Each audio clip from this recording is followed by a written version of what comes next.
And for Tito, I was wondering, given you were coming off your elation of the Bader fight into this, do you regret kind of doing this now, or how do you feel about it? My heart hurts. I don't regret it, not at all. I came in and I fought my ass off. I'm a fighter. I love fighting. When I get in that octagon, it's like an animal in a cage. I love it. I inspire other people to be great by the things I've gone through in my life. You gotta understand, I was a young punk kid who was on the street, who had parents who were drug addicts, who had nothing to achieve to in life. And I've surpassed the things that I've never imagined. I'm a legend in this sport. I'm an icon in this sport. I've helped pave the way for a lot of these fighters who are up here to get what they got. And if it wasn't for Dana Lorenzo giving us this opportunity to fight in this main stage, I wouldn't do it. And when I step in that cage, I fight, I put my heart on the line. And sometimes my heart is bigger than my body. And tonight it was. You know, like I say, I take nothing away from Rashad. He was a better fighter. I came in, I fought my ass off. I almost pulled off a couple submissions. He got away from him. He knew the defense for it. Hit me with a couple of good shots. The knee of the body, it hurt. I mean, I tried to get my body up, and it was like my mind was saying get up, and my body wasn't doing it. And the referee said protect yourself, and I was trying to put my hands up, and I was trying to get up, and my body wouldn't get up. My heart says get up, my mind says get up, but your body don't react to it. Like I said, Rashad was a better fighter tonight, and I put my ass on the line, and I don't regret anything. I don't take anything back. I just say thank you, Dana, thank you, Rashad, and thanks to Zuffa for giving this job. And I put on a performance, man. Like I say, I put my heart out there. Sometimes my heart is bigger than my body. Question for Rashad. Rashad, after the injuries and the time off, you know, this was really your comeback, and a lot of the focus was on Tito and kind of his Cinderella story. Was that at all frustrating to you as you were coming into this fight? No, it wasn't frustrating to me. You know, I knew what I had to come in and do, and it didn't really matter what story that was, you know, the main story of the theme of the fight. I knew that for me, coming back and having a strong performance was what I wanted and what I needed to do. You know, I had 14 months off, a long time to sit and watch everybody fight, my teammates fight, and just, you know, watch my competition fight. And that's a long time to stew and just think about what you're going to do next time you get into the cage. You know, I didn't fight so long, I stopped feeling like a fighter at times, because it was just like all I kept doing was just talking about these fights, and you're supposed to be #1 contender, but I'm like, well, I haven't fought in a while, so I stopped. You know, I didn't really care too much to even talk about that anymore. But you know, having this much time off and stuff like that allowed me to do things that I never done before, and it was a blessing in disguise. So, you know, sometimes setbacks turn out to be a blessing in disguise. Quickly, how about the boos from the Philadelphia fans? It's not like you walked out wearing a Cowboy jersey or anything, but Yeah. they were vocal. I think the fans boo me because they love me. You know, I'm gonna get a shirt that says "Boo if you love me." So maybe they might stop booing. I don't know, but it doesn't bother me. You know, everybody. You know, fans gotta have.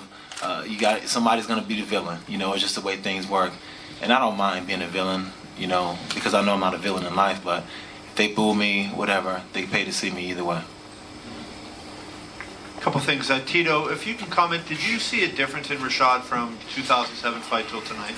Oh, at the weigh-ins, I looked down and I was like, holy shit, he got abdominal muscles. He looked in great shape. You know, he looked in really good shape. I knew he was in good shape. I mean, you take 14 months and you put it into 2 camps and you get a chance to use your skills that you've sharpened up those tools over and over again. He looked awesome. I felt I was ready. You know, first round, Rashad got a little better of me. You know, when he took me down, I was like, all right, now it's time to try to get back up, and tried a couple submissions, didn't pull him off. Rashad was a better man. You know, he put 14 months and it showed. I put 2.5 weeks and a big heart. We got fight of the night. At least me wrecking my Phantom, I could pay for it now. And Rashad, you know, given that Jones and Rampage, if one of those guys gets hurt and you're not going to get the title shot right away, do you take another fight in the interim while you wait? Yeah, you know, I'm not gonna, you know, wait by anymore. You know, when a fight's a fight, I just want to fight, and I miss fighting so much that, you know, when it's my time to fight, I'm a fight. And, you know, of course I'm gonna make the smart decision, but at the same time, I'm not gonna be waiting to fight anymore. I'm 31 years old. I want to go out there and I want to do some things. If I'm the best, I'm the best. You know, I should be the best fighting whoever I should fight. You know, because say, for instance, I was a champion and they threw me in a fight, whoever, I got to beat them, I got to fight them. So the way it works, and Dana says it all the time to me. I got to beat everybody anyways if I'm gonna be the best. So it doesn't matter how you stack them up, just knock them down the same. Dana, I wanted to ask you too if you can comment on this. Rashad's fought, I think, 23 times now professionally and lost one fight, and yet he doesn't seem to get respect either from the fans or from the media. And I wonder if you can comment on, from your perspective, why you think that is. Why the guy who's accomplished as much as he hasn't gotten a lot of respect from anybody in the sport. Yeah, sometimes it takes time. Listen, like I said, you can't not respect him tonight. Tito looked good. Tito came in ready and in shape, and it was a great fight. And Rashad looked awesome tonight. I was blown away by his performance, and sometimes it comes with time. If he gets this opportunity to fight John Jones and is able to go out and do what he does, listen, it gets to the point where you don't have to like him, but eventually you got to start respecting him. I'm the Rodney Dangerfield of MMA. I get no respect. Yes, question for Tito, please. Tito, you've talked about leading up to the Bader fight and then leading up to the night being really positive and surrounding yourself with positive people. Just kind of want to get your thoughts on you working with Jason Perillo and then working with Ricardo Abreu and then just surrounding yourself with those positive people and how that's changed your game. I think tonight, I put on the shirt after the fight was over being the people's champ. I think the bad boy image is gone. Focusing on positive things in my life, I think everybody should be like that. If you dwell upon the negative stuff so much, you kind of get sucked into it. And I push that beside me and push it away. And it's time to live my life the right way. And, I've done so much in this game of being the people's champ, I've came off 2 major surgeries that athletes don't compete after the major surgeries that they get, that I've had. And I feel awesome. Dr. William Smith out of Las Vegas who gave the surgeries. I'm very, very thankful to be competing against guys like Rashad, Ryan Bader. I feel very, very healthy. So I'm going to continue my attitude the way it is. And I'm going to keep stepping up for Dana in the UFC. And I'm going to keep fighting. Because I want to fight, man. Like I say, man, I'm a fighter. I've been fighting my whole life. And if it wasn't for me being a fighter, I wouldn't be able to give my family, my kids, what they have today. And that's being loving, a father, and wealth. I come from nothing. I'm new money. But I'm going to make sure that I have businesses that I grow, and I want to make the most of this life because God only put us here for a short amount of time, and I'm going to get the best out of it so I can give it down to my kids so they never have to worry about a father not being there for them. And I'm going to be there for them physically, emotionally, and financially. And thanks to Dana, I'm able to have this opportunity to give to them. My question is for Rashad. Rashad, you've talked about the layoff. Can you talk about your camp? Do you think that also, the change of camp, played a major role in your performance tonight? And so how did it?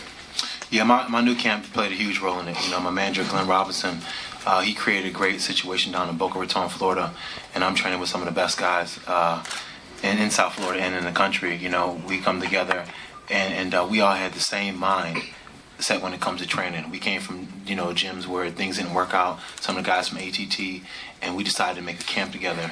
And it was going to be about a camp just about training and love and respect. Some of the things that we felt that was missing in our other camps before. And Mike Van Arsdale, the head coach, has really put together a great situation. And we got, Babu down there, the jiu-jitsu coach, and DeGeorge's the striking coach. And, we just keep adding to the equation. And, my teammates, we're so motivational. We're so behind each other. It's like a real family. And when you're able to be in that atmosphere and you're able to train feeling so secure and so great, it allows you to achieve anything. And I'm very blessed, and I was a benefactor of being in that situation. So my camp had everything to do with it. I was just out there representing them tonight and doing how we do, the Black Zillion style.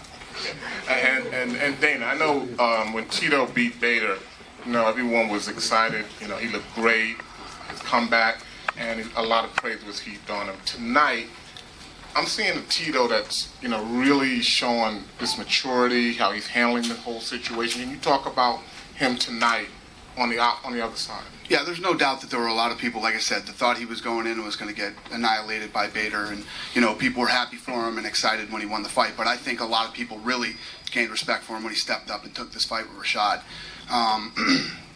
Like I said a million times, I'm still trying to figure out dealing with the new Tito. I like it. I don't hate it. And it's a good thing. Good for him, man. And he went in tonight against the number 1 contender who looked awesome and put on the fight of the night. So it's interesting to see what's next. Tito, did you felt your back surgery in that Rashad movement? No, not at all. I felt great. I felt good. He picked me up and dumped me flat on my back super, super hard and almost knocked the wind out of me a little bit, but I was able to scramble up. And, I mean, Dr. William Smith that did the surgeries, man, this guy, God has blessed his hands because, I mean, 2-level fusion lower back, and I didn't feel it at all, you know. 1-level fusion, my neck, C6, C7, I felt nothing. I got slammed hard, and I was able to recover. I was fine. I felt good. The only thing that really hurt me was that knee when I was on my knees, and I shouldn't have been on my knees. I mean, I say I scream at my kids when I coach them at punishment training centers, don't be on your knees. And I was on my knees, and I paid the price. He hit me with a beautiful knee straight to the body. I was waiting for him to knee me in the head, and he didn't. He hit me right in the body and caught me off guard, and I was like, ooh. My body's like, move. And I couldn't, but hey, it was what it was. Rashad, can you talk a little bit about the end of the fight and specifically the knee that you threw? Just with the victory in your grasp, were you concerned at all that it could connect maybe to the head instead of the body? No, because I was especially conscious of it because I knew he was waiting for me to knee him in the head. Because the way he stood up, he was like, he took one knee up and then he seen that I was going to knee, so then he put another knee down. And he was like, okay, I'm going to wait for him to knee me. And I knew, like for a minute, I was thinking knee so much, I almost forgot to punch him. So then I punched him and then he forgot that I was going to knee him, and then I kneed him in the body instead of to the head. But I knew. Because the way I pushed it forward, it was going right to the body. It wasn't going in an upward motion. It was like leaning right into him. It's like a chess match. Tito, can you talk about that shot?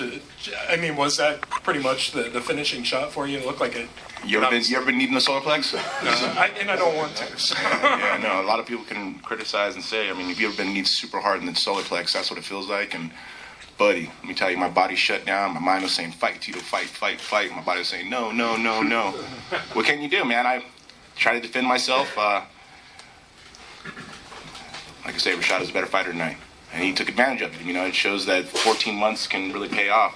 And you can't fight a number one contender with 2.5 weeks of training. And like I say, I can't take nothing away from Rashad. He was a better man tonight, or a better fighter tonight. Thanks, guys. Let's do one more question. I'm sweating my ass off up here. I'm about to faint. Nobody? Thank you. That's it?